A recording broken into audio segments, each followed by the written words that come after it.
Oi!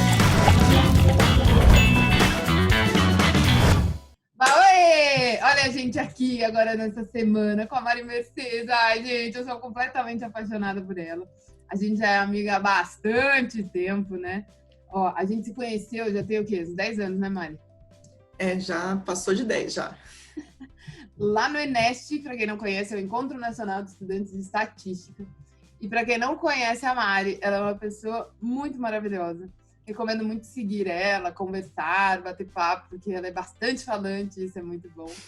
Para quem não sabe, a Mari ela é formada em Estatística na Universidade Federal do Paraná, então a UFPR, e fez MBA em Inteligência Artificial e Machine Learning pela FIAP, e teve as glórias aí de ter a startup dela classificada no top 30, tô curiosa, vou perguntar sobre isso também, para a gente saber um pouquinho.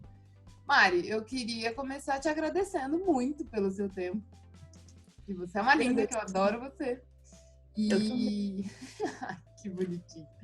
A gente é bastante amiga, viu, gente? Então, a gente é bastante falante. Então, acho que vai rolar bastante papo aqui. Eu preparei várias perguntas interessantes aqui para Mari. Mari, então, super obrigada pelo seu tempo. Acho que o pessoal que está aqui no canal também vai adorar te ouvir, porque você é realmente inspiradora e isso é muito bom. E eu fiquei aqui pensando na sua carreira, né, que eu vou acompanhando aqui em paralelo. Você se formou lá em Curitiba e ali entrou em um banco grande, entrou como estagiário e em 7 anos, mais ou menos, você chegou no papel de coordenação, de gerência, e aí já vem essa parte de gestão toda. E aí é onde começa essas transformações todas que a gente vai sentindo durante a nossa carreira. E eu queria que você compartilhasse com a gente aqui, olhando essa sua história, porque você ficou nesse banco por muito tempo, 7 anos mais ou menos, e depois você veio para São Paulo e aí continuou na vida de bancos grandes e hoje está trabalhando numa startup, que é bastante curioso, também quero saber sobre isso. Mas, olhando essa sua história, essa sua carreira, quais são os pontos que você considera que foram mais desafiadores? Então, pensando desde o momento que você saiu lá da graduação. O primeiro grande desafio, assim, foi a chegada em Curitiba, né? Que eu sou natural do Mato Grosso. Então, eu fui fazer faculdade em Curitiba. Então, esse já foi o primeiro grande desafio que eu tive que enfrentar. Chegar numa cidade totalmente diferente, sair de uma cidade de 80 mil habitantes para ir para a capital, né? Realmente, então foi o primeiro grande desafio. E o curso de estatística na UFPR, ele é noturno, num lugar que era até um pouquinho distante, assim, da minha casa. Então, esses foram os primeiros grandes desafios, assim. E a entrada, né, na instituição financeira como estagiária foi um momento super bacana, assim, tipo, poxa, agora eu tenho um emprego, né, que durante a faculdade eu participei do PET também na época, fiz monitoria, então, nos primeiros... Mari? PET, é Programa de Educação Tutorial, é um programa que existe em várias universidades, né, e o de estatística, a gente, na época, acho que tinha menos de 10, talvez, PETs estatística, então a gente tinha encontros, né, que a gente chamava de petianos, e o PET em si era um programa que abria uma porta para o estudante para entender um pouco sobre pesquisa, ensino e extensão, que são os 3 pilares da universidade. Então, por conta disso, até que a gente participava, né, de eventos de pesquisa, esses de extensão, o Enest foi um encontro de estatística, mas a gente também participei da época de vários outros eventos, congresso, e que a gente foi conhecendo as pessoas, né, da comunidade de estatística. Então, durante a universidade, eu já comecei a vivenciar esse estilo, né, de eventos, e quando eu entrei como estagiária, isso muda, né? Você sai do mundo acadêmico para entrar no mundo corporativo, e esse acho que foi o primeiro grande passo dessa mudança, né, de estar numa instituição financeira. Como estagiária, eu trabalhei em 2 áreas, primeiro numa área de projetos, depois fui para a área de modelagem, né? E então, dentro dessa área de modelagem, a gente tinha 10 modeleiros, né? Que a gente chamava na época até de escolinha de modelagem, porque foi uma iniciativa para realmente formar, né, estudantes de estatística e das ciências exatas, né, correlatas em modeleiros, e também o que hoje eu diria que seria a parte mais de engenharia de dados, né? Então, tinha também uma turma que era mais voltada a dados. Então, ali começou tudo realmente a se encaixar ali e começar realmente na carreira corporativa. Os principais desafios nesse tempo, olhando ali numa super trajetória, é sempre conseguir dar a solução certa para o negócio para o momento certo e com as tecnologias que tinham disponíveis.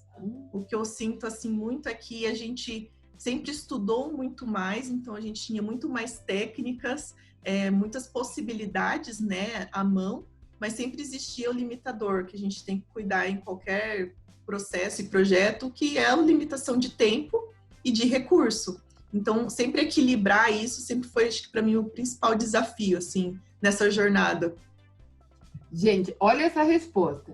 Então, ó, eu vou lá, estudo que nem um doido na faculdade, que é o normal, né? A gente estudar um monte ali, muitas coisas não fazerem sentido no nosso cérebro, porque a gente também é muito jovem, então a gente talvez nem saiba tomar as decisões de forma mais corretas. E aí eu entro para o mercado de trabalho que vai me exigir soluções rápidas, e aí ela frisou bem o tempo, com as técnicas que eu tenho um certo domínio, mas não sou o rei daquilo ainda. E aí a grande dificuldade era equilibrar a perfeição, porque daí vem muito da parte do estatístico, que é aquele nerd que quer fazer perfeito, e aí tá um problema gigantesco quando a gente entra nessa parte prática que tem essa pressa. Então, como que faz esse equilíbrio? Achei demais essa sua resposta. E acho que até mais um ponto que eu não frisei assim, mas que é também foi um super desafio e ainda é, porque está sempre em constante evolução, são as legislações. Então, além de tudo, você também tem que entender um pouco, né? Um pouco não.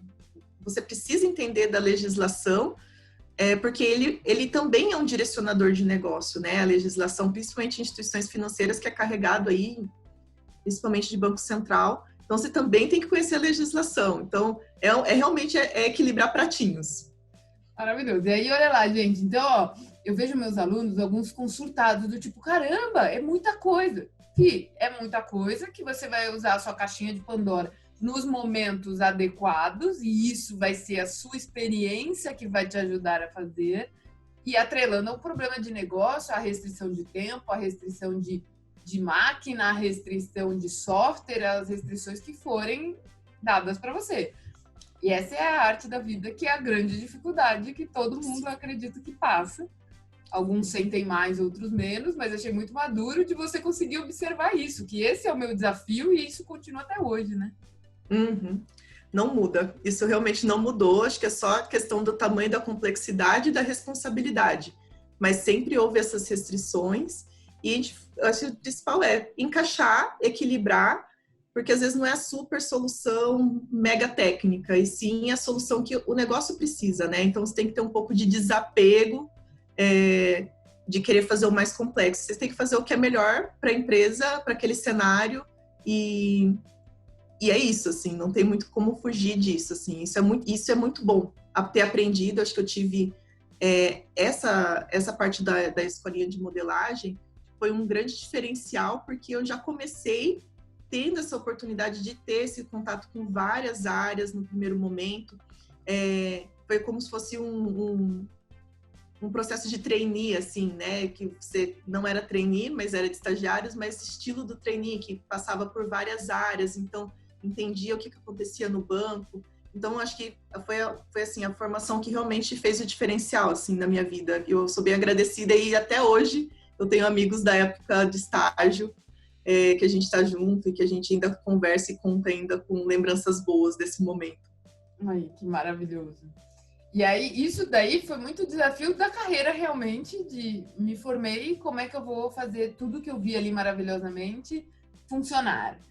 E hoje você está ocupando um cargo de gestão, onde, além do desafio que você acabou de colocar, tem o desafio que tem outras pessoas para você motivar, tem outras pessoas para você escolher, para você monitorar, para você garantir que está funcionando, e nesse momento que virou gestão, você já não é mais sozinha, não depende só de você, e tudo tem que fluir. Como é que você enxergou essa sua migração desse lado técnico para o lado gerencial? Como que você lida com isso? Certo. Acho que o grande, assim, dentro da instituição que eu trabalhei, na época, se falava muito em carreira em Y. Então, isso era um tema bem recorrente, né? De, poxa, você quer seguir a carreira técnica, você quer seguir a carreira de gestão? E eu me vi num momento onde eu estava trabalhando num projeto, que eu entrei na área, eu era a primeira, né, pessoa de estatística nessa área, e eu vi que precisava ter projeto. Então, poxa, eu não me identificava nem 100% com o técnico e nem 100% com a gestão, porque lá realmente a gestão era só gestão de pessoa. O gestor, ele não botava mais mão em código. E eu gostava muito também de pôr a mão em código. Eu falei, caramba, mas não são só duas opções. Eu estou enxergando uma terceira aqui, que eu chamo carinhosamente de projetização. Então, poxa, como você monta um projeto? Como você coloca isso na linha do tempo? Eu tive uma dificuldade, um desafio, vamos falar de dificuldade. Foi bem difícil, mas foi um desafio, que era conseguir mostrar para aquela gestão que não era só de estatística que ele estava precisando. Que a gente precisava ter gestão do dado, que a gente precisava melhorar o sistema legado para poder carregar dados com mais qualidade, que a gente precisava de máquina para a gente poder rodar o modelo também. Mas tinha várias outras coisas que não eram o meu papel. E foi nesse momento que eu senti uma super necessidade de entender mais sobre gerenciamento de projetos. Que foi até uma pós que eu comecei, acabei não finalizando, mas que eu fiz todas as disciplinas de gerenciamento de projetos. Para aprender um pouco mais sobre isso, para me sentir um pouco mais confortável, para ir mostrando que não eram só uma caixinha que a gente precisava olhar. E foi aí que eu comecei a falar, poxa, eu gostei disso. Não necessariamente para cuidar da execução das atividades, mas conseguir trabalhar em grupo, trabalhar em equipe, que se falava tanto, né? Você não resolve tudo sozinho, né? Sempre é um grupo, sempre é uma equipe, é multidisciplinar. E eu fui buscar realmente ajuda dentro da própria instituição de mentoria, que era um programa, assim, não formal da empresa, mas era informal se você precisava tipo, de alguém, de ajuda, sempre tinha uma gerente ou uma superintendente, eu busquei na época uma superintendente mulher para me apoiar também nesse sentido de carreira, de, poxa, eu não tenho a gestão dessas pessoas, como que eu posso realmente ajudar esse processo a ser de uma forma fluida? Então, eu consegui algumas ferramentas, digamos assim, ela me ajudou muito nesse sentido de ferramentas para ajudar nessa gestão indireta, né, de acompanhar a atividade, de sempre trazer todo mundo para o projeto para entender o que está acontecendo. Então, eu sempre falo que, poxa, para mim estava faltando essa perninha aí que eu considero da projetização. Eu gosto muito de projetos, de pegar um problema, entender esse problema e conseguir achar quais são as pessoas que precisam estar envolvidas para que esse projeto funcione, né? Não necessariamente um modelo, uma análise. Então, foi muito assim que começou. Isso eu estava com uns... não pode ficar falando a idade, né? Mas eu estava com uns 23 anos, uns 23 anos, que foi quando eu tive a gestão de a minha primeira estagiária de estatística, e daí eu falei, poxa, eu gostei. E daí eu comecei, dentro da minha carreira, sempre sugerir isso e propor como um plano de carreira para os meus gestores. E lá era muito assim, sempre o gestor olhando muito para as pessoas, o time de RH também, dando todo esse apoio. E foi quando eu comecei a ter gestão. Primeiro foi uma estagiária, depois foi uma analista, depois foram 2, e foi acontecendo isso de uma forma bem orgânica, assim, aos poucos na minha carreira. Cara, eu admiro muito você, Mari, porque é muito lógico as coisas na nossa cabeça, né? Eu acho que é muito isso da essência que você carrega aí, das exatas, da estatística em si. Cara, eu observei que que o mundo não é sozinho, que precisa de um grupo, e aí eu percebi que eu precisava de orientação, tipo a jornada do herói, né? Eu fui atrás de um mentor, e aí eu fui aprendendo e fui entendendo como as coisas funcionavam, e hoje eu tenho a capacidade de mentorar outras pessoas, por isso que eu consigo conduzir um time. Cara, é admirável, assim, quando a gente percebe que, aos poucos, e a gente dando o nosso tempo, né? Cada ser humano tem o seu, a gente consegue enxergar coisas que antes a gente não via, né? Que quando eu era estagiária, eu não entendia. Eu olhava o meu umbigo porque já era muito grande o meu umbigo. E aí, depois que eu passei disso, ele aumentou. Cara, eu acho isso muito mágico. E na sua cabeça, a forma como você coloca, que é uma coisa que eu admiro muito em você, é claro. Então, é muito difícil não te entender, né? Agora parece bem mais claro, mas na época foi difícil também, porque foi sempre um processo, né? E eu lembro, teve uma vez que conversando com... Eu falo assim, eu tive muita sorte. Eu tive sempre gestores muito bons. E eu lembro de um que falou para mim assim, Mari, daqui 10 anos você vai passar por uma situação e você vai lembrar e você vai me contar. Porque tem coisas que você não vai ler no livro, que não é alguém que vai te contar. Você tem que vivenciar. E quando aconteceu, eu liguei para ele e falei, então, lembra aquilo que você falou que ia acontecer? Aconteceu, obrigada, por ter falado, tenha calma, porque as coisas acontecem nos momentos que precisam acontecer. Tem situações que é só com quilômetro rodado que você vai conseguir passar por aquela situação de uma forma mais tranquila, né? Então, acho que até também lembrando, assim, eu tive um super desafio também nessa mesma área, né? Que acho que para mim foi a minha principal área, que foi na área de compliance, de você conseguir explicar para as pessoas que eram da área de negócio que aquela detecção de padrão estava falando. Então, eu tinha todo um trabalho de explicação, de ensinar o que era um box plot, o que era um outlier, com exemplos gráficos. Então, e mostrando para aquelas pessoas que aquele cara, e daí a pessoa estava acostumada o quê? A investigar. Então, olha, investiga esse caso. Então, quando a gente conseguiu juntar essas duas coisas, foi muito bom. A gente conseguiu passar por isso, assim. Então, tudo é um processo e a gente sempre tem que... O que eu sempre aprendi, que me ajudaram muito, olha para você, o que você não está conseguindo, o que você precisa de ajuda, e não tenha vergonha de pedir ajuda. Sempre vai ter alguém super generoso que vai te ajudar, porque essa pessoa também já passou por algo parecido, e acho que esse é um ciclo positivo, né? De você sempre ajudar alguém, você já foi ajudado, e essa pessoa vai lembrar de ti, e em algum momento ela vai ajudar uma outra pessoa e vai falar, poxa, me ajudaram quando eu também estava iniciando. E acho que é assim que a gente realmente cria essas relações que são positivas, né? Então, eu sou muito grata, assim, porque realmente eu tive pessoas que me ajudaram hoje a enxergar que eu fiz de uma forma que me ajudou na minha carreira, assim. Eu sou bem grata a todos eles, eu vou carregando todos eles na minha sacolinha de gratidão aqui. Ai, gente, eu fico apaixonada por essa mulher, porque olha como, tipo, tudo faz muito sentido. Olha a frase, experiência a gente tem que passar, é natural, é que nem os algoritmos que a gente faz, se não tiver dados, se não tiver experiência, não vai funcionar. Então, tipo, nós humanos somos idênticos.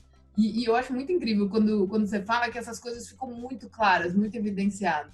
E que a gente tem que respeitar o nosso tempo, e que tudo tem o seu período.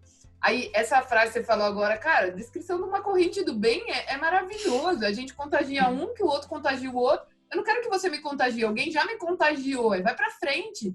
Então, tipo, ninguém tá me devendo nada. Eu fiz ali pra você, me esquece, pode ir tranquilo, você vai ajudar outra pessoa lá pra frente. Isso é maravilhoso. E infelizmente, não é todo ser humano que tem essa capacidade de entender isso e de fazer isso, que eu acho que até, às vezes, é o que todo mundo coloca na cabeça. Ah, se eu fiz pra você, você tá me devendo. Aí, não, você não tá me devendo nada. Leva pra você, porque lá pra frente você vai ajudar outro, porque alguém já me ajudou. Sim. E assim vai seguir o fluxo forever. Então, nossa, eu fico apaixonada toda vez que você fala. Mas, Mari, eu tenho uma curiosidade. Nós somos mulheres, e nós somos mulheres, vou dizer assim, sei lá, muito fortes. A gente é muito mandona, a gente é muito, sabe, se impor. Isso é uma coisa que a gente tem muito semelhante. E aí eu queria ouvir de você, que tem essa característica forte, ser mulher, nessa jornada toda que você passou aí, que você compartilhou com a gente vários aprendizados. Afeta em algo? Ser mulher diminui alguma coisa? Você sentiu alguma diferença? Como que você enxerga o feminino dentro desse nosso meio? Não diminuiu, mas sempre foi um desafio. Assim, durante o curso, na estatística foi bem equilibrado, assim, na faculdade sempre foi mais ou menos meio a meio, acho que a minha turma até tinha mais meninas do que meninos. No estágio também foi bem dividido, assim, era muito equilibrado. Mas eu passei em algumas equipes onde eu tive uma equipe que era só eu de menina e vários meninos. Então, assim, eu nunca deixei de falar o que eu penso, de falar o que eu acho certo, o que é correto. Mas muitas vezes, sim, eu me senti no clube do Bolinha lá e o meu apelido era um apelido de igual de menino. Mas, assim, isso para mim não foi um problema. Eu acho que eu tive também algumas lideranças femininas que sempre ajudaram a enxergar que você não precisa se sentir menor, porque eu acho que isso é muito da nossa característica, de toda a criação que a gente tem na nossa sociedade, que a gente sempre se posicionar como menos, né? Eu tratei isso, ainda trato, acho que terapia é importante para todo mundo, de síndrome do impostor, tem vários, né? Síndrome do impostor, vira-lata. Mas não, assim, eu sempre busquei me posicionar e o que é certo é certo. Então, de uma forma acho que não é brava nem mandona, mas tipo, ó, isso é certo, se você não quiser fazer, esses são os riscos. Ah, mas eu não concordo. Assim, essas falas, né, que normalmente a gente escuta da ala masculina e não é vista de uma forma negativa, mas quando sai da boca de uma mulher de falar não concordo com alguma coisa, assusta um pouco mais. Mas as pessoas prestam mais atenção também. Então, assim, foi difícil, mas eu acho que isso, não sei, assim, para mim assim, meio que se tornou um pouco natural. De sempre me posicionar. Eu nunca baixei minha cabeça porque tinha um homem falando, tinha um líder falando. Não, sempre eu consegui colocar e me expressar. E aos poucos eu fui entendendo que isso era bom para mim, também para minha carreira.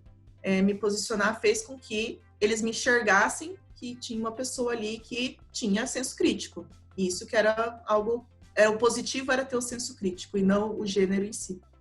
Maravilhoso. Eu acho que para as mulheres o que é muito importante é se posicionar e não deixar fraquejar porque é um homem que está falando. Assim como você comentou, né? Não era porque era um homem que eu ia deixar de me posicionar. E infelizmente parece que a gente nasce sendo treinada para isso, né? Não, se o homem falou, abaixa a cabeça. Se o homem falou, abaixa a cabeça. Não, eu sou igual, aí não tenho nada diferente. E eu, olhando assim, tipo, já tem uns 10 anos assim, que eu comecei minha carreira. Em todos os ambientes que eu estive, tinha mais homens do que mulheres, sim, porque a gente está falando muito de área financeira, que a gente sabe que tem essa discrepância, na área de tecnologia, mais ainda. Mas sempre foram lugares que prezavam pela diversidade.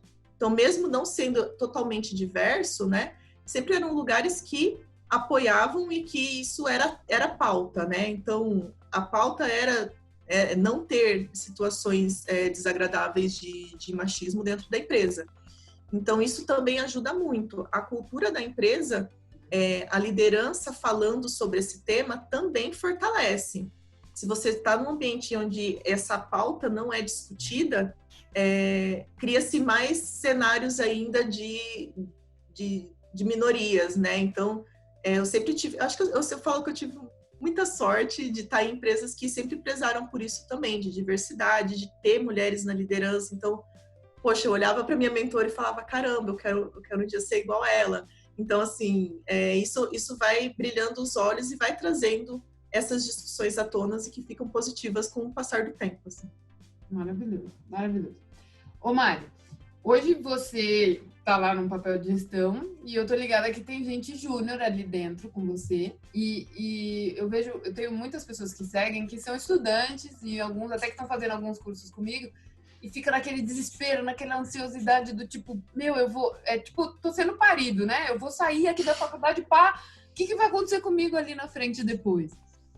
Olhando o seu papel hoje de gestão, quando você olha, o que você busca numa pessoa que acabou de ser parida? O que você cobra dessa pessoa quando você contrata? O que é, então, o papel de um júnior aí para você? Uhum. Acho que o principal ponto, assim, até eu tive esse privilégio de fazer essa escolha quando eu entrei na startup, que eu tinha duas possibilidades, né? Ou ter uma pessoa mais sênior comigo, ou ter uma equipe mais júnior. Então, isso foi colocado como qual era a minha opinião sobre isso. Então, foi super bacana que eu tive essa possibilidade de escolher. E na época, que tem mais ou menos 1 ano e meio atrás, eu escolhi ter no meu time 2 pessoas júniors. Por quê? Eu adoro ensinar, eu adoro, esse processo de aprendizado. Então, esse foi um principal motivo de eu ter escolhido. E também porque acho bacana equilibrar a experiência das pessoas com o tempo da empresa. Então, empresas que estão no momento muito maduro, que precisam de um time para entregar rápido, que já tem tarefas muito bem definidas, você conseguir encontrar um profissional que encaixe naquela posição, que é mais sênior, vai fazer com que a sua roda gire na velocidade que você precisa. Quando você está numa empresa que está iniciando um processo e a ideia da empresa é crescer junto, então eu falei assim, não, sem dúvida, eu quero no time formar com pessoas recém-formadas e que tenham, né, no início da carreira, para que realmente possam crescer junto com a empresa. Então, como foi o meu processo, né? Na época a gente abriu pelo LinkedIn, eu tive quase 600 inscrições para vaga. 600 inscrições, a gente fez uma super peneira, o time do RH ajudou a encontrar quais seriam essas pessoas. E dentro desse processo, o que eu sempre busquei e que eu valorizei também quando me escolheram era, poxa, eu quero aprender, então encontrar esse brilho no olho, né, das pessoas que estão a fim de conhecer. Eu busco também, na época, o que eu buscava era pessoas que conheciam já de linguagem de programação, podia ser tanto R quanto Python. Eu estava numa startup, então a gente não ia ter um vendor ali, então eu precisava de uma pessoa que conhecesse de linguagem open source, mas muito curiosa e que soubesse conversar, porque a gente precisa muito explicar. Então, o que eu escolhi na época, porque eu fiz todo o processo de forma online e as pessoas que trabalham comigo vieram de outras cidades, né? Não eram daqui de São Paulo também. Então, eu já vi como principais características. São pessoas corajosas, comprometidas, que estão saindo das suas casas para vir batalhar junto, criar um sonho juntos aqui também. Então, é isso, é ter comprometimento, é ter esse brilho no olho, é querer aprender. E também, claro, a parte técnica é super importante. Então, eu desenhei na época um case com perguntas de negócio e uma base daquele estilo base pública, que é a vida real, IBGE, veja aí o que você pode responder dessas perguntas. E eles fizeram esses cases e analisando os cases eu consegui ver qual que era a linha de raciocínio dessas pessoas. Então, o que eu valorizei muito na resolução, né, desse case foi: você conseguiu entender as perguntas de negócio? Você conseguiu me responder isso com os dados? Você conseguiu gerar insights diferentes daqueles que eu tinha colocado já pré-listado? Teve gente que respondeu exatamente as perguntas e não fez um nada a mais. Então, isso para mim mostrou, poxa, essa pessoa não vai dar mais um passo se eu não pedir. E já teve outras pessoas e que foram para a final e depois foram escolhidas que fizeram muito mais do que o combinado. Então, estudar sempre um pouquinho mais, conhecer um pouquinho mais a técnica, valorizar também a parte visual, isso mostra esse comprometimento que a pessoa está afim. E esse tá afim é algo que você só enxerga se você também fizer algum tipo de teste, né? E de conseguir conversar, tipo, uma parte mais próxima, né? Do que só uma entrevista de perguntar o que você já fez, como você já fez. Então, foi assim que eu escolhi. Foi um pouco do que eu vivenciei também quando eu fui selecionada, né, para as minhas primeiras oportunidades. E acho que tem funcionado super bem, assim, funcionou muito bem com eles. E em outras vezes que eu testei também, de algumas formas, assim, esse processo seletivo, funcionou bem. Eu tenho muito orgulho, assim, dos times que eu consegui construir, que eu consegui entrevistar, né, tive a oportunidade de entrevistar para entrar no time. Foi bem bacana e eu tenho feito dessa forma, assim, tem funcionado bem. Maravilhoso. Gente, olha aí, ó, tá vendo? Quem sempre pergunta isso, ó, ouvindo de uma outra boca ali, ó. Tem que ir atrás, não adianta ficar parado. Você vai ter que ser criativo, vai ter que apresentar bem, aí ela falou até da parte visual da coisa, vai ter que ter contexto, vai ter que fazer um pouco a mais do que o combinado. É isso que faz a gente crescer. Então, a Mari tá onde tá hoje, porque ela sempre entregou um pouquinho a mais do que tinha sido pedido. Não precisou que alguém falasse, faz um pouquinho a mais aí. Não precisa, isso já tá dentro dela, é um perfil dela. E aí, Mari, a gente se conheceu no ENEST, que é o Encontro Nacional de Estudantes de Estatística. Nós nos conhecemos em 2008 ou 9? 2009, se eu não me engano. Acho que foi 9. Maringá. Foi no de Maringá, Exato. Em 2009 a gente se conheceu. E aí a minha pergunta é essa. Para esses alunos, faz diferença participar desses eventos onde tem encontros de cabeças distintas dentro do mesmo tema, que no nosso caso era estatística?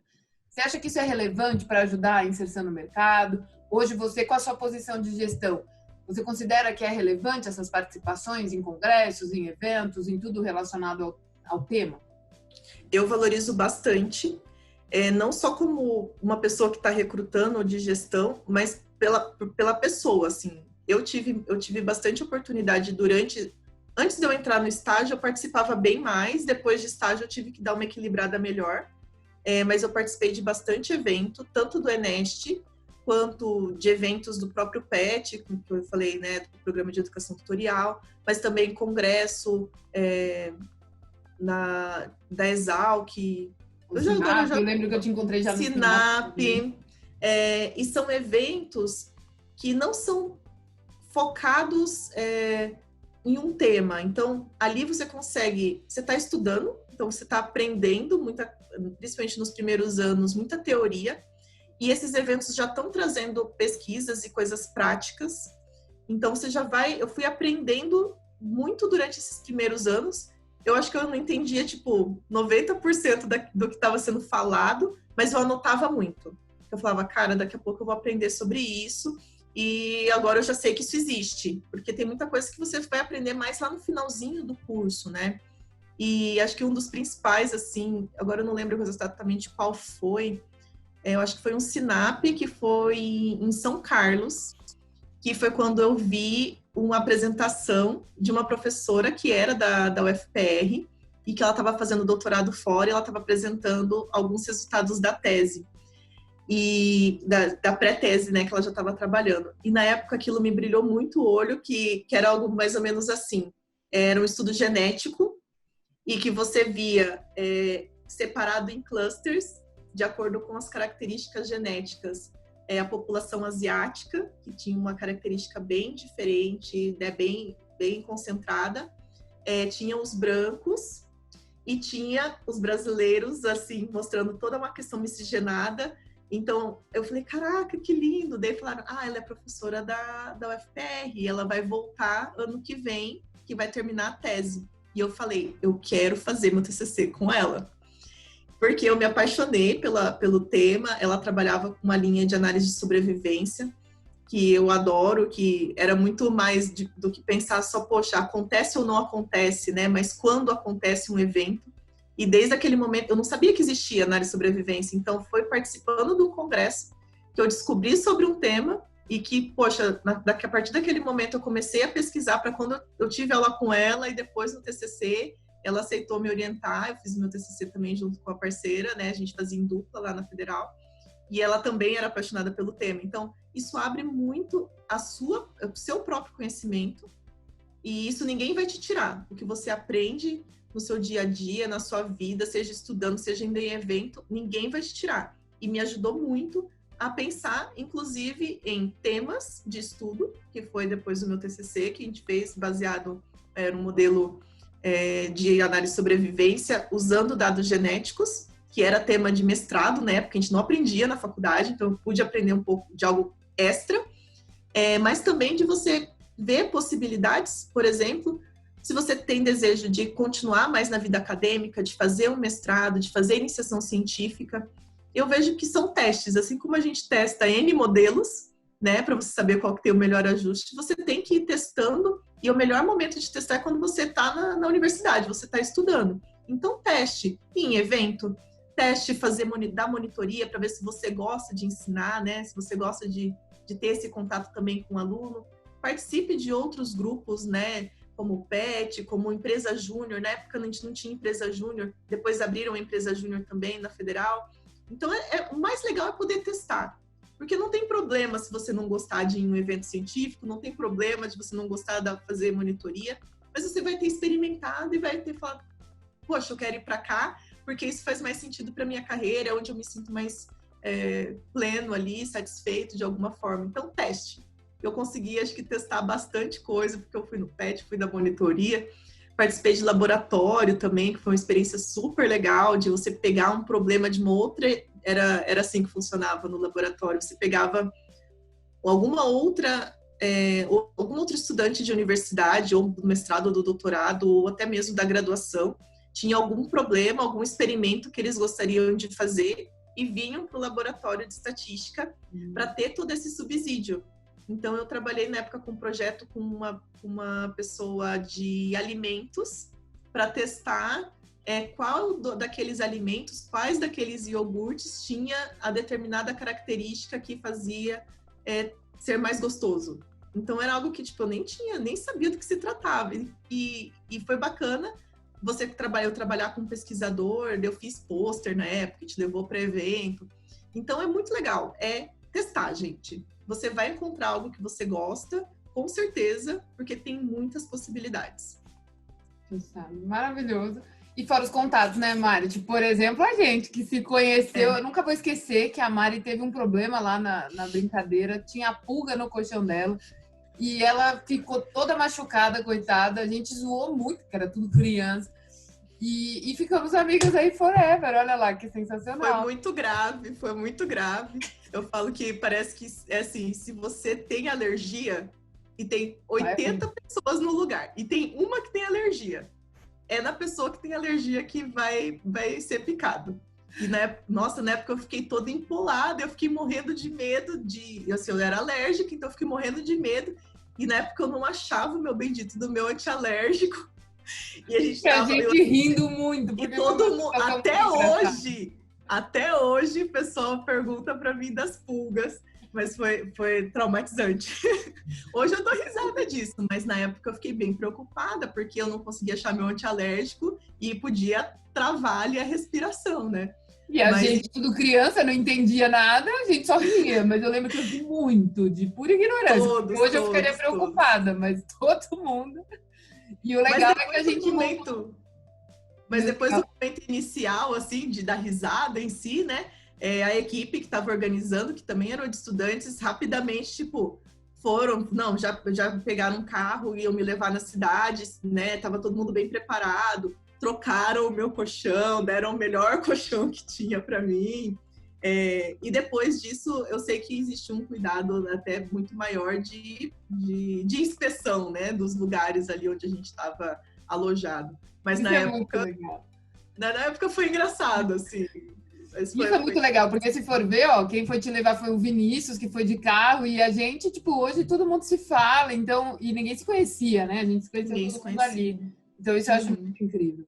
Ô, Mari, seguindo aqui na minha linha das curiosidades, uma outra coisa que chama atenção é que você ficou um bom tempo, põe-se aí 8, 9 anos, trabalhando em bancos grandes, renomados. Você trabalhou em vários deles. E aí agora, o que lá, 1 ano e meio, 2 anos, Um ano e você meio. foi para uma startup, pá, que mudança é essa? E como que é trabalhar numa startup? Eu acho que tem muita gente que tem essa curiosidade. Eu escolhi, né, dentro do meu processo de carreira, eu passei por várias empresas e eu pensei assim, poxa, tá tendo uma super ebulição. Principalmente quando eu vim para São Paulo, eu enxerguei muito disso, do que eu enxergava lá na época de projetos, que se falava em metodologia ágil, que se falava de Scrum. E lá ainda não estava exatamente nesse momento, as empresas mais tradicionais não estavam muito nessa linha.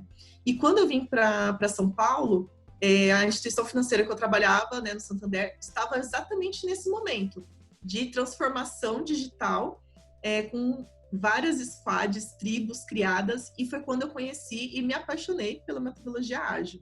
No momento inicial eu era um pouco incrédula, assim, que, poxa, isso aqui vai funcionar mesmo, mas depois o que eu aprendi, eu tive muito apoio, eu tive uma Agile Coach maravilhosa que me ensinou o que era realmente, o porquê daquilo.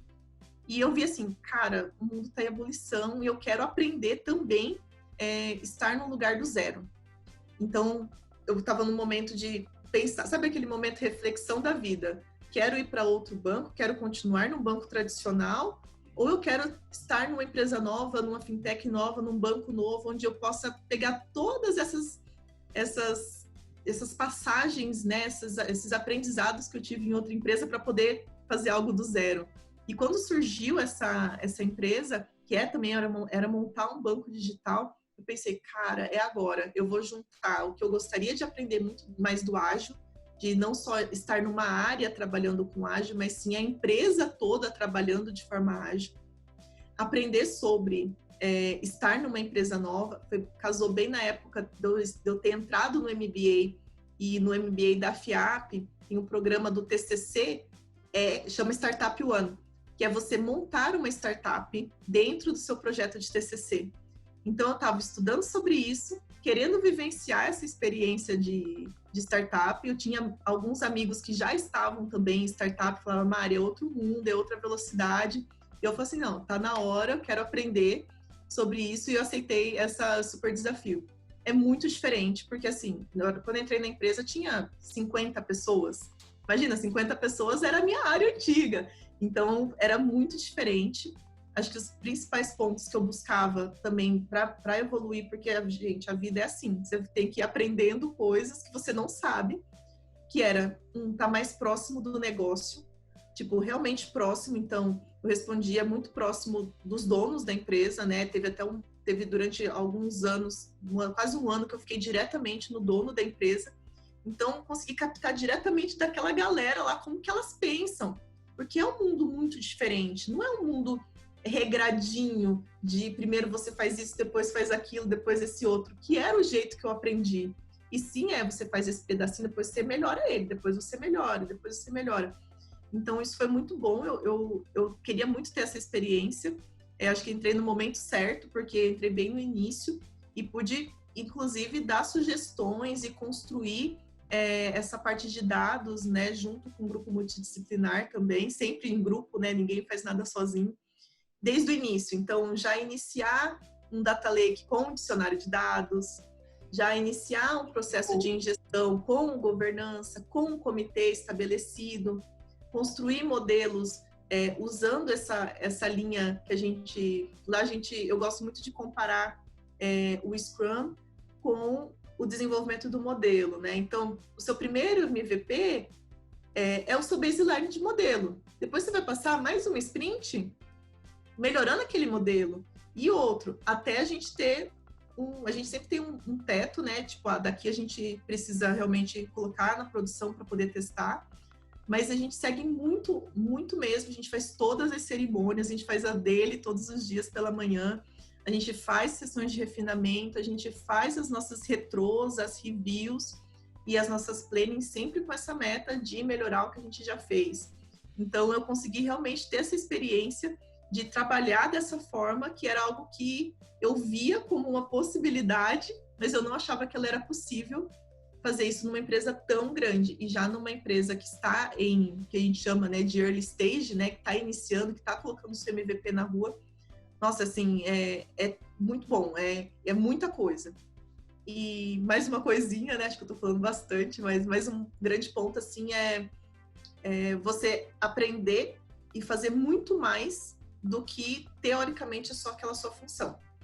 Se você não é uma pessoa que está afim de fazer algo a mais e aprender coisas a mais, não é a startup que vai te proporcionar esse aprendizado. Porque você tem que fazer muito mais coisas. Você tem que atender o interfone.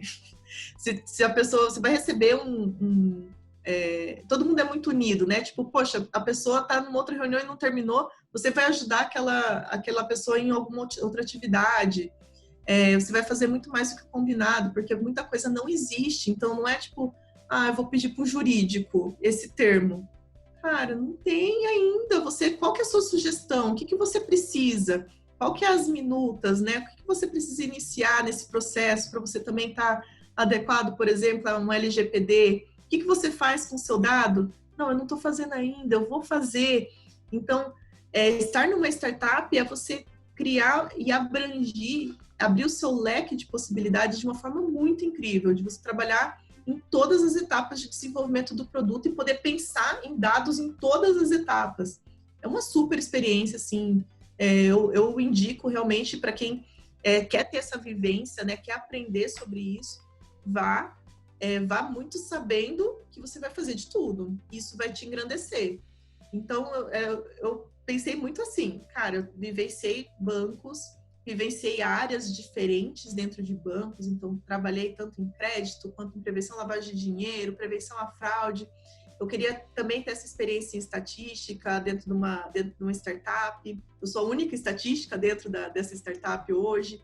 Então, assim, a vida da gente é, mais uma vez, gente, treino. Você vai vivenciando e você vai vendo exatamente o que você precisa para você ter aquele seu objetivo na sua carreira, o que você quer vivenciar nesse momento, o que você quer no futuro.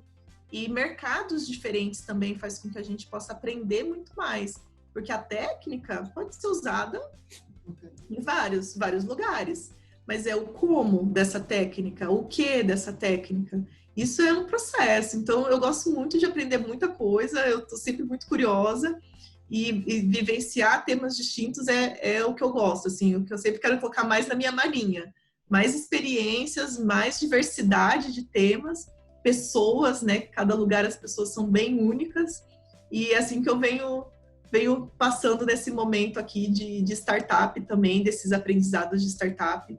é conhecer gente, conhecer processos, é algo que eu gosto muito. Maravilhoso.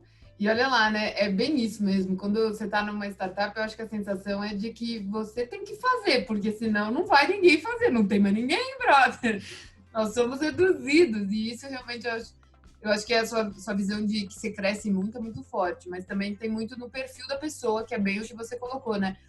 Do cara, tipo, se você tá acostumado a fazer só esse pedacinho e não tem a vontade nem a disposição para fazer outras coisinhas, atender o interfone, servir um café, fazer o que for, não vai se adequar nesse perfil e você vai acabar sofrendo, né? E não tem problema. Cada um tem que... Mas é importante sempre pensar o que você quer e ter isso muito... Não muito claro, né? Mas você ter esse conhecimento básico do que você vai encontrar em cada empresa, em cada área. Por isso que até hoje a gente brinca, né? Que não é só hoje a empresa que escolhe o candidato escolhe a empresa. Então, você perguntou, né, de como para as pessoas que estão começando na carreira, os júniors, não é porque você está no seu primeiro emprego, ou no seu segundo, ou no terceiro, né, ou você ainda está buscando uma vaga de estágio, sua primeira oportunidade, que você não tem que perguntar. Então, assim como você é entrevistado, entreviste a pessoa que está ali com você, converse também com o RH, pergunte sobre como é a cultura da empresa, como que as pessoas enxergam, né? Quantas pessoas novas também tem na empresa, faixa etária. Tenham essa curiosidade e também tragam as perguntas para vocês entenderem se essa empresa é o que você está precisando ou buscando para o seu momento. Então, é uma via de mão dupla. Não só respondam, pergunte. Isso é muito bem visto, tanto pelos recrutadores, né, e pela gestão que está te buscando, mas também para você. Você vai se sentir mais confortável e entender um pouco mais o cenário para poder saber se aquilo ali faz sentido para o seu momento. E é bem isso, né? Cada um tem um momento, cada um tem um perfil, cada um vai ter o que gosta e o que não gosta, e tá tudo bem. E você é o que você é, e beleza. Vamos ser todos felizes, cada um no seu quadrado. E agora ainda mais, né? Cada um no seu quadrado, 1 metro de distância, e olhe lá.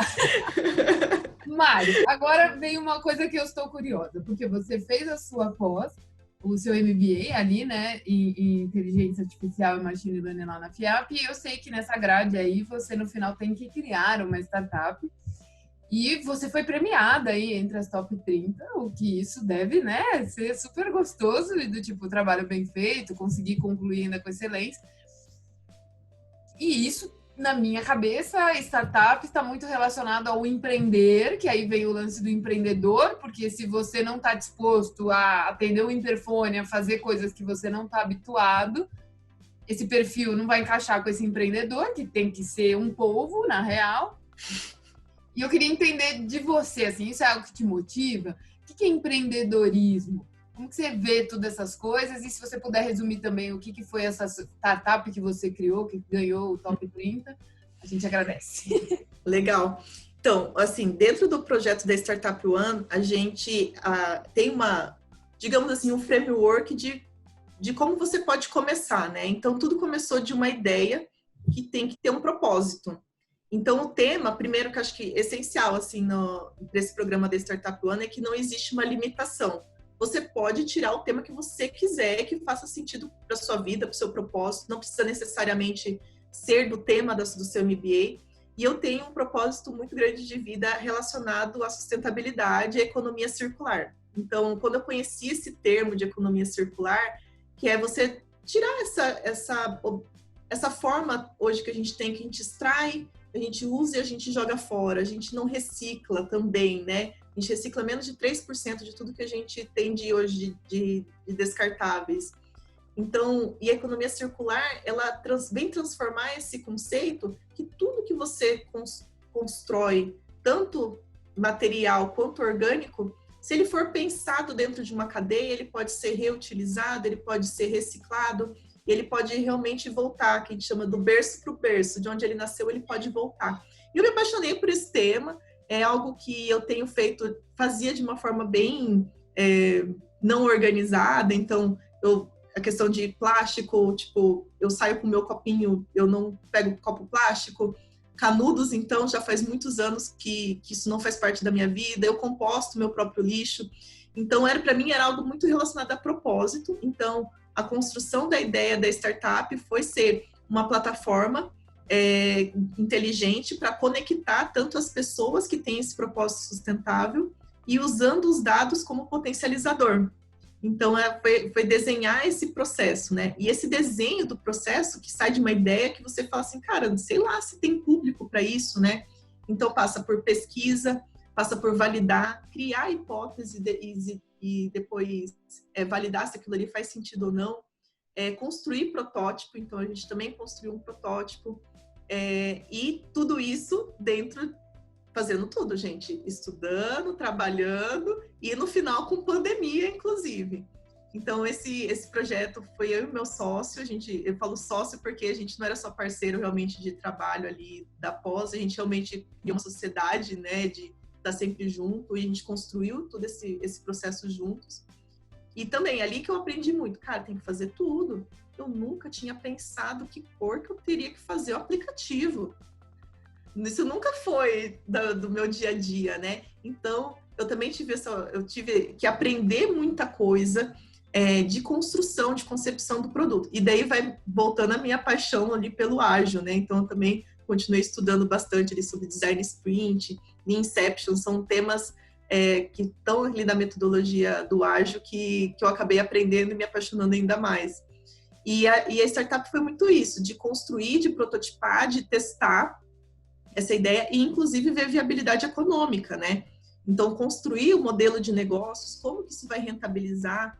Existe uma crítica muito grande em relação a temas sustentáveis, né? Se iniciativas sustentáveis, elas têm rentabilidade. E escrever tudo isso no formato de um TCC. E o top 30 foram mais ou menos 500 e poucos, né? Mais de 500 projetos da FIAP inteira, e a gente foi escolhido no top 30. E a partir do top 30 acaba, né, o rigor acadêmico, então a gente já fechou, né, já tinha fechado a pós, e você entra num processo de competição. Então eram 30 empresas, né, competindo entre si, tendo mentoria também dos professores, aí tipo, estilo banca de investidor, do tipo, mas isso não dá dinheiro, onde que tá os seus dados, quanto tempo você precisa para pagar o seu investimento. Muda muito o mindset de você pensar como dono de algo e apresentar a sua ideia para alguém que pode ser um possível investidor. Então foi um desafio muito grande e que eu carreguei esse desafio muito grande também em paralelo com uma outra iniciativa, com uma outra startup que eu tenho junto com as minhas amigas, que são lá do Sul. Então, foi tudo muito intenso. Eu falo que a pandemia, de certa forma, me ajudou nesse sentido, porque também, como eu não podia sair de casa, terminava o trabalho, mudava a cadeira de posição e começava a parte da pós, né, de continuar estruturando o projeto da pós, dava pausa da estratégia da pós, trabalhava nesse outro projeto, dessa outra startup, que a gente se inscreveu num processo de aceleração, então a gente estava num processo para garantir, né, a nossa vaga. Então foi tudo muito intenso. E esse empreender me atiçou. Tem uma coisinha ali, uma faísca que existia em mim, que eu nem sabia que existia, que é tirar uma ideia do papel e conversar sobre ela e pedir opinião. Gente, pedir opinião de algo que você tirou da sua cabeça é muito difícil, porque vem críticas, vem pontos que você não pensou, e para você aquilo, para mim, assim, era meu bebezinho, e de repente, poxa, quando eu comecei a conversar, vi que, poxa, não era por ali, e a gente teve que pivotar, né? A gente teve a decisão de pivotar o projeto para ele ser mais tecnológico do que tanto com a pegada social, teve que trocar um pouco as terminologias, porque economia circular não era um termo tão conhecido. Então, assim, esse ir mudando, eu acho que eu falei um monte de coisa, mas tentando responder, tipo, empreender é ser focado e ao mesmo tempo flexível. Porque se você não tem o foco, mas se você é muito restrito, você não aceita a opinião e você não consegue mudar aquilo, você não vai chegar lá do outro lado. Então, foco e flexibilidade. Saber ouvir, aquela lei do lei do cavalo, né? Você vai ouvir muitas críticas e você vai ver quais daquelas vão ficar para você, quais delas fazem sentido. É isso, é ser flexível e ser focado. O empreendedor tem que ter essas características, porque é bem difícil, gente. É muito difícil tirar uma ideia do papel e realmente fazer ela ir para mercado. Mas eu tô adorando. Acho que quando eu realmente entendi que eu adorei isso, foi quando eu, atualizando o meu LinkedIn, terminei meu MBA e eu atualizei o título. Eu atualizei e coloquei lá que eu sou estatística e que sou empreendedora. Foi quando eu coloquei no meu LinkedIn que eu falei assim, não, eu me sinto uma empreendedora, porque eu estou aprendendo a empreender.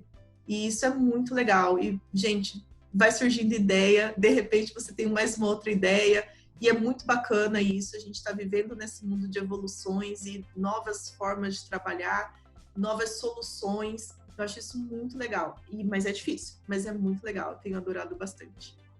E o que você falou no começo, né, que eu achei super sensual aí, que é o propósito, né? Uma startup para dar certo, alguém tem que ter um propósito muito forte e ele ainda ser capaz de convencer todos os outros a lutarem por um propósito que nasceu dele, mas que com certeza é o propósito dos outros também, porque senão não estariam ali. E eu acho que acaba isso sendo até uma união, né, de mentes brilhantes e que são parecidas entre si. E aí você já deu um spoiler, então você está com outra startup em paralelo, é isso?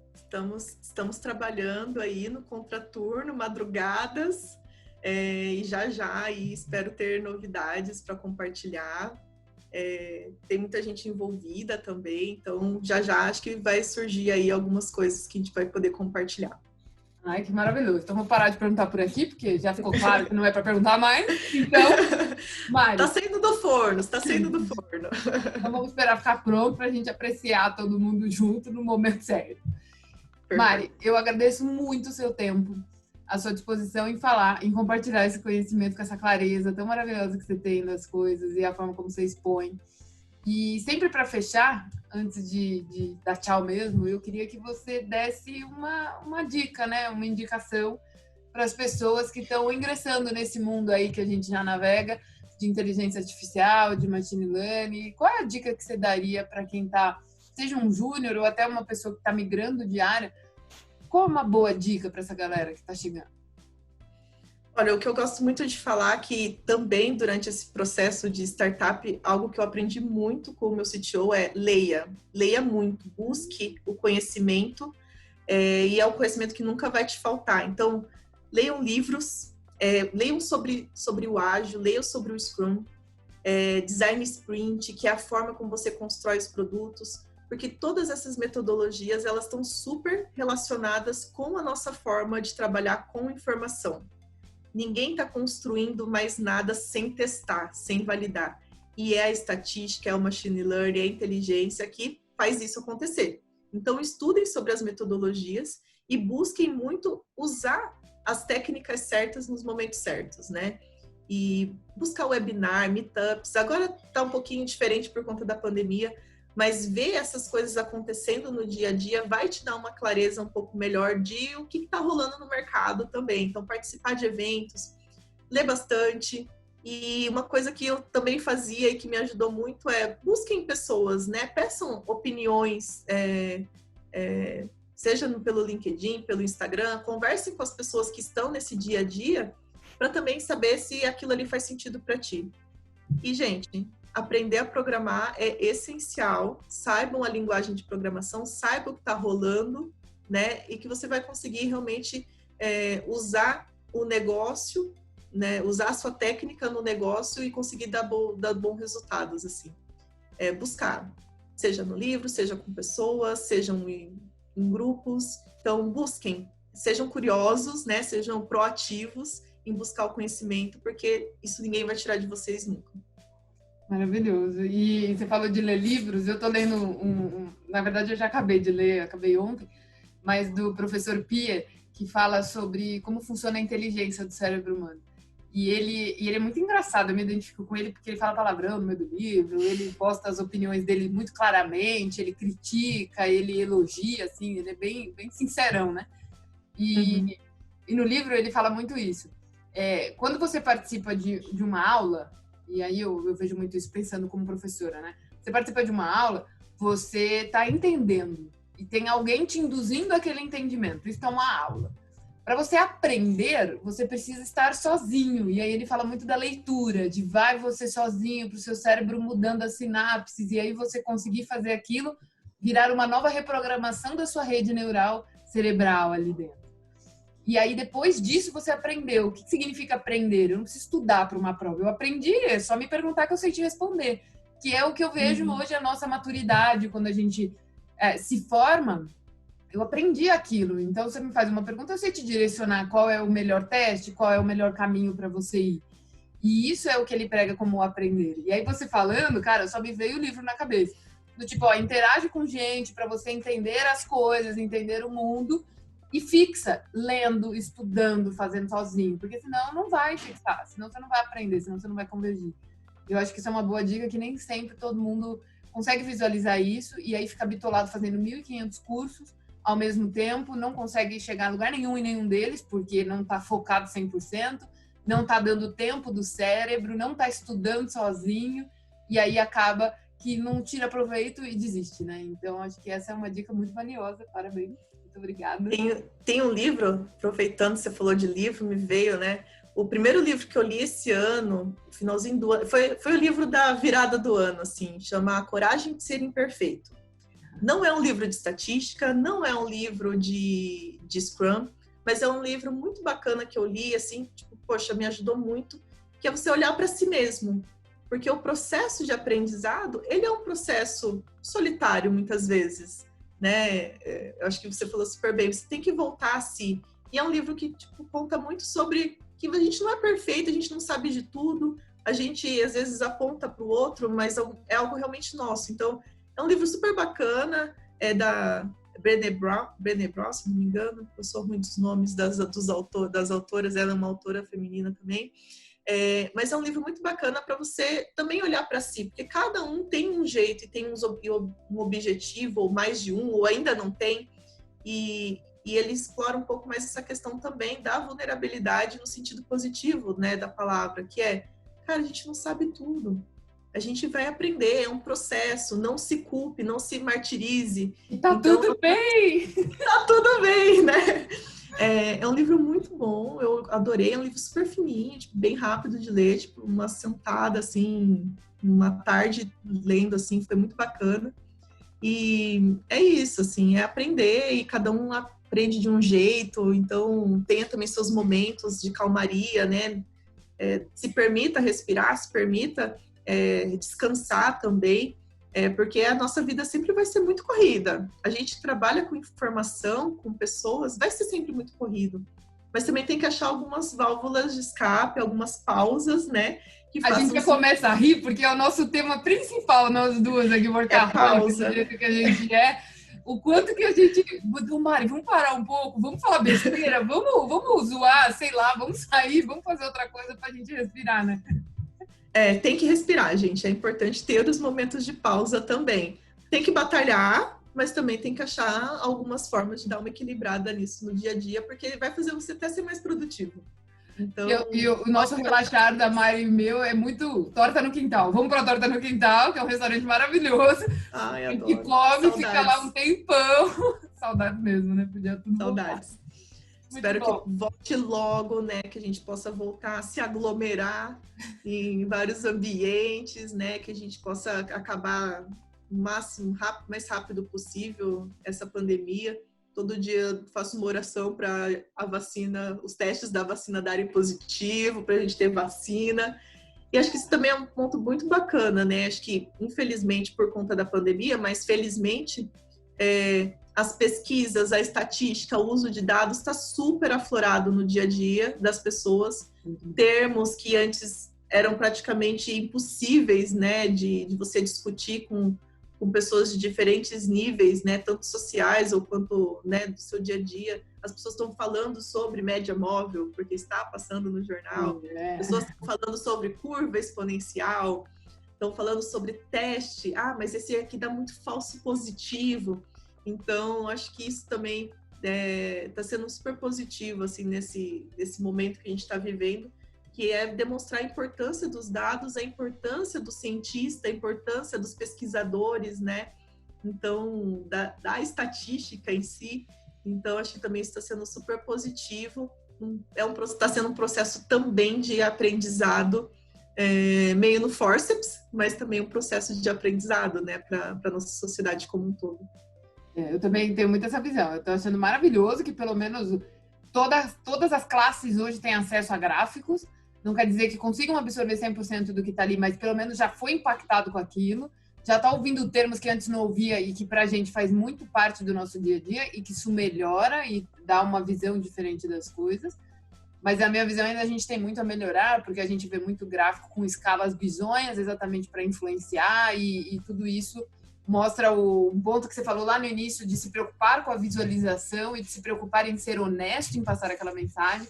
Infelizmente, não é algo que ainda está acontecendo, mas tudo que quando começa a ser inserido, vai ter sempre um cara ali fazendo uma coisinha errada, mas com o tempo isso vai se acostumando. Então, eu acho que é um momento que a estatística entrou com força na sociedade e espero que ela aí fique, mesmo que tendo ainda algumas coisinhas bizonhas, mas que ela vá sendo corrigida com o tempo e que isso comece a fazer parte da população, porque aí eu acredito que o mundo começa a melhorar, né? Porque as pessoas vão saber reagir a riscos, a mensurar riscos e entender o quanto isso é importante para a tomada de decisão e para caminhar no todo.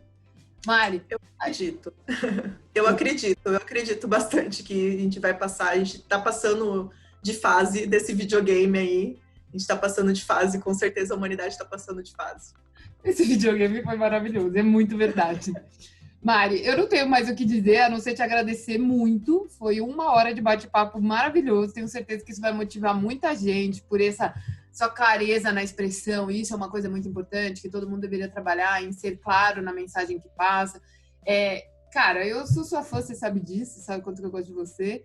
Estou muito feliz de te trazer aqui, compartilhar você com outras pessoas, ou seja, para outras pessoas também terem a oportunidade de conhecer a pessoa maravilhosa que você é. E, cara, pedir para você continuar fazendo o trabalho incrível que você faz, que todo mundo que trabalha com você adora, todo mundo se envolve muito, porque você realmente é muito apaixonante, faz isso, né? Aí vem muito do seu perfil, né? Do nosso perfil como ser humano. E isso é maravilhoso. Mari, muitíssimo obrigada. Pessoal, a Mari é super acessível, vocês perceberam, super falante também. Então, precisou de alguma coisa, escreve lá no LinkedIn para ela. Eu vou deixar o link dela aqui embaixo. Então, se conectem com ela, conversem. Ela é super, super disposta e isso é maravilhoso. E, Mari, eu só tenho que te agradecer. Muitíssimo obrigada. A gente aqui do canal agradece muito a disposição e tempo. Com certeza quem está assistindo a gente também. Muito obrigada pelo convite. Bom, eu não vou ficar rasgando cedo para você. Sabe que quando eu te vi lá no Enesh, eu falava, um dia eu quero ser muito amiga dela. E eu acho que a gente conseguiu, né? A gente tem muitas coisas em comum. Mas principalmente a sua generosidade em ajudar, em sempre ser uma excelente ouvinte, em falar a real, né? Então, eu só tenho a agradecer pelo convite, por você ter me tirado da minha zona de conforto, porque é a primeira vez que eu dou entrevista. Confesso que na hora que chegou assim, caramba, por que não? Né? A primeira coisa que eu pensei foi não, mas depois por que não? E foi super bom, assim, gostei muito de estar aqui falando com você e poder compartilhar, né, de uma forma um pouco diferente do meu natural, mas pela sua generosidade de sempre, não só pelo convite, mas de sempre, da sua amizade. Eu sou muito grata em ter você, uma das pessoas muito inspiradoras aí na minha vida. Muito obrigada mesmo. Digo mesmo, recíproco. E galera, a Mari está à disposição, o link dela está aqui embaixo. Não esqueçam lá de adicionar, acho que vale muito a pena, vocês devem ter se apaixonado, assim como todo mundo. Mari, muito obrigada. E pessoal, a gente se vê na próxima semana. Tchau, tchau. Tchau.